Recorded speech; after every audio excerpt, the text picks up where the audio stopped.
क'क्राझाराव सासे लाइमोननि गोथै देहा बोखांनो हादों। क'क्राझार जिल्लानि क'क्राझार पुलिस थानानि सिङाव थानाय मागुरमारि लालमाटि टी गार्डेननिफ्राय सोमोनांथाव थासारियाव सासे 18 बोसोरनि लाइमोननि गोथै देहा बोखांनो हादों। क'क्राझार सहरनि रुपाथि नोगोरनि गेरेमसा नार्जारी मुंनि सेंग्राखौ साहा बागाननि हाखराव गोग्लैना थानायखौ बोखांनो हादों। खर' आरो मोदोम उदैयावबो मुवाजों जखम खालामनायनि दागो दं होनना गामिनि बेंगिरिया बुंथियो। फोरमायनाय बादिब्ला रुंसारि जानाय लाइमोना गसाइगावनि ITIनि फरायसामोन। न'खरनि सोद्रोमाफ्रा फोरमायनाय बादिब्ला गंसे स्कुटिजों लोगोसे मबाइलबो गोमादों होननानै फोरमायो। न'खरनि सोद्रोमाफ्रा बेखौ बुथारनायनि जाथाय होनना सन्देह खालामदों आरो बे जाथायनि सायाव थार नायबिजिरनो दाबि खालामो। रुंसारि जानाय लाइमोननि सोरबा लोगोआनो बे मुगैथाव जाथायखौ खालामदों होननानै अजद होदों न'खरनि सोद्रोमाया। खौरांगिरिनि सिगाङाव जाथायनि सोमोन्दै मा बाथ्रा बुंखो आबुङै मिथिनानै लानि फै। बे जाथायनि आन्दोआव मा दङ बेखौ दासिमाव जोङो मोजाङै मिथियाखै, खिन्थु गथ'खौ दहायसो बिमाया थांनानै खोनानानै थांनानै नुहैबाय। नंगौ आंनि फिसा होननानै बेनिफ्राय खबर मोननाय लोगो लोगो आंबो स्कुलावसोमोन। स्कुलनिफ्राय आंबो फटकरि फैनाय जाहैबाय सुथि लानानै। दा नुफैबाय नंमारगौ, दा थानायाव दं आरो जोङो। गथ'नि गासिबो देहाखौ नायबाय, खिथुथिं माथाया एसे गुरुबनाय बायदि, बेनिफ्राय खाफालावबो एसे बुनाय दं, गोदनायावबो एसे सेरनानै मानाय बायदि दाग दङ। बेनिफ्राय उदैयाव नैबे उथुमै गुदियाव सुनायनि दाग दं आरो। सुनाय दा माजों सुदों जों मिथिया, जायखिया दाग दङ आरो, दागा एसे गिदिरैनो। बेफोरखौ नायोबाथ' बे बुथारनायानो, सोरबा लोगो दिगिफ्रानो बे खामानिखौ मावदों होननानै आं सानो आरो। फरायफुबाय थानायमोन नामा? मानसियाथ' फरायफुबाय थानायमोन। बेयो दा गसाइगाव ITIआव फरायोमोन। दा बन्द दाख्लैहाय बन्द मोनदों नामा कलेजआ, बे बन्द'आव न'आव फैनानै बेयो लोगो दिगिफोरनाव बिदिनो थांलाय फैलाय खालामोमोन आरो।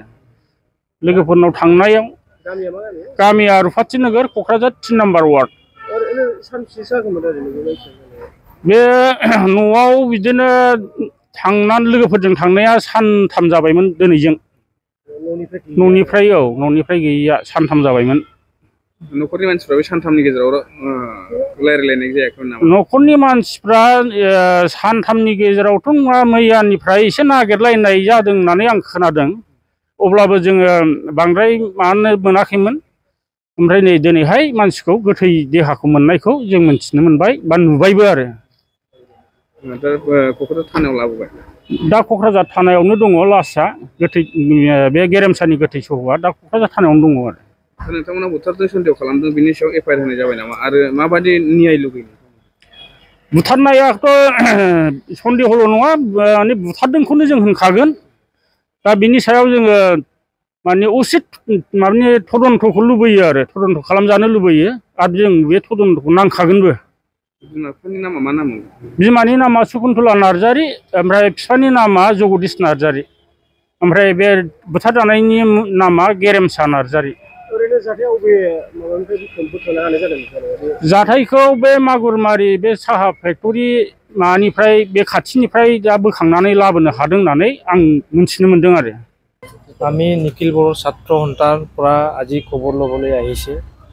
মাগুৰমাৰীত গেৰেমচা বসুমতাৰীক নাৰ্জাৰী খুনিবা দুষ্টকাৰীয়ে হত্যা কৰি পলাই টি গাৰ্ডেনত পলাই গৈছে। তাক বিষয়ে আমি আজি চাবলৈ আহিছে।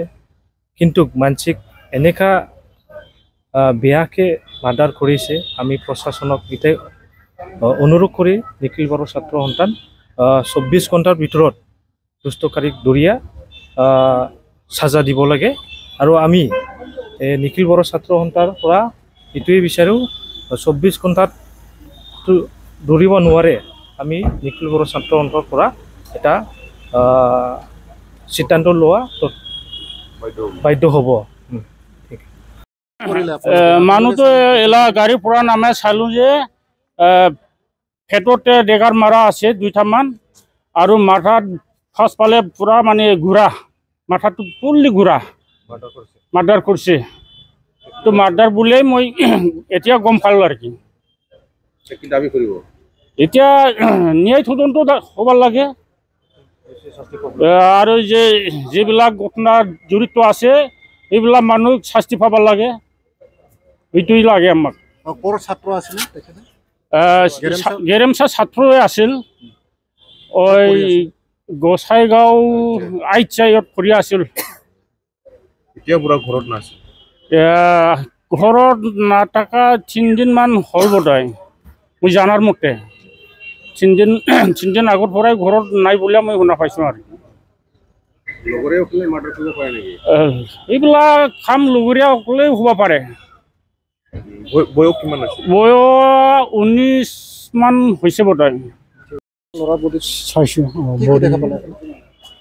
আঘাত বা মাথাৰ আঘাত মুখৰ আঘাত শৰীৰৰ আঘাত চাইছোঁ মই চবকেইটা চাইছোঁ মাৰ্ডাৰ বুলি মাৰ্ডাৰৰ চিনেই আছে মাৰ্ডাৰ কৰা চব কাটা ডেগাৰি দি মাৰা চব হানি খুচি কৰা চব দাগা আছে কি দাবী কৰিব এতিয়া কি বিচাৰিব পুলিচক কি ক'ব আহ্বান জনাব কি কৰিব মানে এইটো কোনে কৰিছে তাৰ ধৰিব লাগে লগত কোন আছিল থাকে অলপ চাই চিন্তি ধৰিব লাগিব ধৰিবলৈ কোন আছিল এইবিলাকতো বিচাৰিব লাগিবই যিবিলাক ডাইনী দোষী কৰিছে তেখেতক নধৰিলে কেনেকৈ হ'ব ধৰিবই লাগিব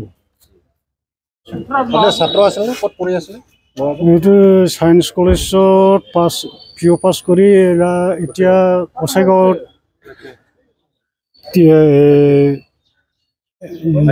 ITI পঢ়ি আছিল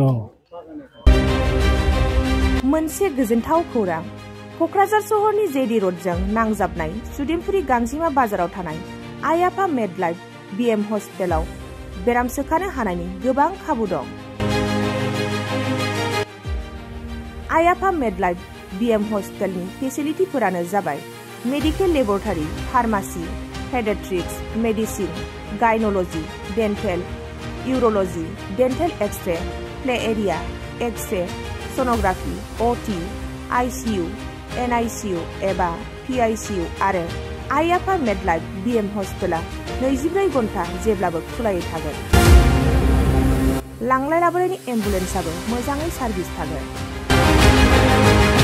ओनसोलनि सुबुंफोरा बेराम आजारफोरजों भुगिनानै थाना दंब्ला थाबैनो नोंथांनि देहाखौ फाहामथाय लानो क'क्राझार सहरनि सुदेमपुरि गांजिमा बाजाराव थानाय आइ आफा मेडलाइफ BM हस्पिटालाव गोख्रैनो फाहामथाय लाफैनो हागोन आबुङै मिथिनो थाखाय 9101655430 एबा 8822688026 जानबुं नम्बराव खौरां लाहरनो हागोन